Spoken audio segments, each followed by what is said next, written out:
श्रावण शुक्रवारची जीवतीची कहाणी.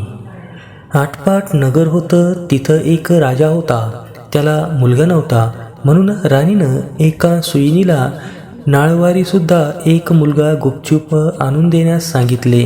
त्याबद्दल ती तिला भरपूर द्रव्य देणार होती. सुईणीने ती गोष्ट मान्य केली. सुईण त्या शोधात निघाली. गावात एक गरीब ब्राह्मणाची बाई गरोदर राहिली. तेव्हा सुईण तिच्या घरी गेली. तिला म्हणाली, तू गरीब आहेस, तुझं पोट दुखू लागेल तेव्हा मला कळव, मी बाळंतपण फुकट करीन. त्या स्त्रीनं ते मान्य केलं. नंतर सुईण राणीकडे आली व ती हकीकत सांगितली. म्हणाली, लक्षण सर्व मुलाचीच दिसत आहेत, तेव्हा आपल्या घरापासून तो तिथपर्यंत कोणास काही कळणार नाही असं एक गुप्त भुयार तयार करावं. आपल्यास दिवस गेल्याची अफवा उठवावी. मी तुम्हास नळवारीचा मुलगा आणून देईन. राणीला आनंद झाला. त्याप्रमाणे तिनं डोहाळं लागल्याचं सोंग घेतलं. पोट मोठं दिसण्यासाठी त्यावर कपड्याच्या घड्या बांधल्या. भुयार तयार केलं. 9 महिने होताच बाळंतपणाची तयारी केली. इकडे ब्राह्मण स्त्रीचे पोट दुखू लागले. सुईणीला बोलावणं आलं. त्याबरोबर सुईण राणीकडे आली आणि तिला पोट दुखण्याचं सोंग करण्यास सांगितलं व ब्राह्मणाच्या घरी आली. तिला भय वाटू नये म्हणून तिचे डोळे बांधले. तिला मुलगा झाला. सुईणीनं एका दासीकडून भुयाराच्या वाटेनं मुलगा राणीकडे पाठवला.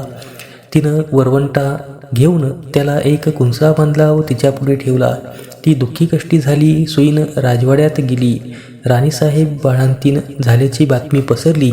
सर्वांना खूप आनंद झाला. मुलगा मोठ्या लाडात वाढू लागला. इकडे ब्राह्मण स्त्रीने नेम धरला. श्रावणातील दर शुक्रवारी जीवतीची पूजा करून नमस्कार करून, जय देवती माते, जिथं माझं बाळ असेल तिथं खुशाल असो असं म्हणून तांदूळ उडवावेत व ते ह्या मुलाच्या डोक्यावर पडावेत.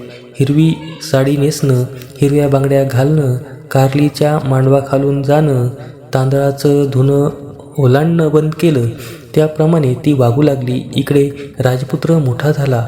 एके दिवशी बाहेर फिरायला निघाला. त्या दिवशी ही नाहून आपल्या अंगणात राळे राखीत बसली होती. त्याची नजर तिच्यावर गेली. हा मोहित झाला व रात्री तिची भेट घ्यायची ठरविले. रात्री घरी आला. दारात गाय वासरू बांधली होती. चालता चालता त्याचा पाय वासराच्या शेपटीवर पडला. वासराला वाचा फुटली. ते म्हणाले, कोण्या पाप्यानं माझ्या शेपटीवर पाय दिला?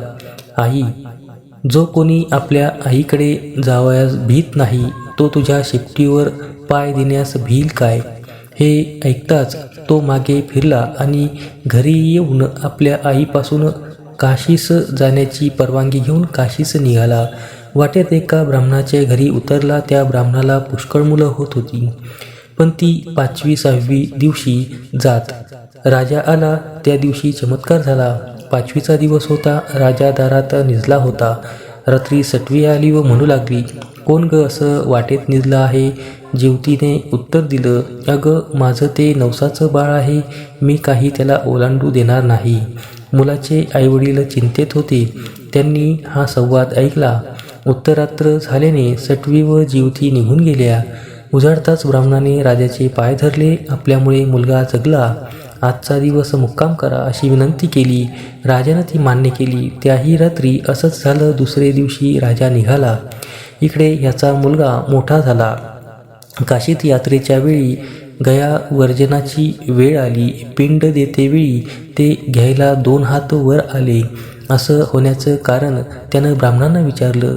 ते म्हणाले, घरी जा, गावातल्या साऱ्यांना जेवायला बोलव, म्हणजे याचे कारण समजेल. घरी आला. जेवण घातलं. गावात ताकीद दिली, घरी चूल पेटू नये, सगळ्यांनी जेवायला यावं. ब्राह्मणीला मोठी पंचायत झाली. तिनं राजाला निरोप पाठवला, मला जीवतीचं व्रत आहे, माझं नेम पुष्कळ आहेत, ते पाळाल तर जेवायला येईन. राजानं कबूल केलं व नेम पाळले. त्याप्रमाणे ती जेवायला आली. पानं वाढली. मोठा थाट होता. राजा तूप वाढत वाढत ही ज्या पंक्तीत बसली होती तिथं आला. तूप वाढू लागला. ईश्वरी चमत्कार झाला. तिला पुत्रप्रेमाने पाना फुटला. दुधाच्या धारा याच्या तोंडात उडाल्या. तो तसाच रुसून निजला. आईने त्याची समजूत घातली. तिनं सांगितलं, ती तुझी खरी आई, मी तुझी मानलेली आई. व सर्व हकीकत सांगितली. नंतर भोजन समारंभ पार पडला व त्यानं आपल्या आईवडिलास राजवाड्याजवळ मोठा वाडा बांधून देऊन राज्य करू लागला. जशी जीवती तिला प्रसन्न झाली तशी तुम्ही आम्हा हो ही 60 उत्तराची कहाणी 5 उत्तरी सुफळ संपूर्ण. धन्यवाद.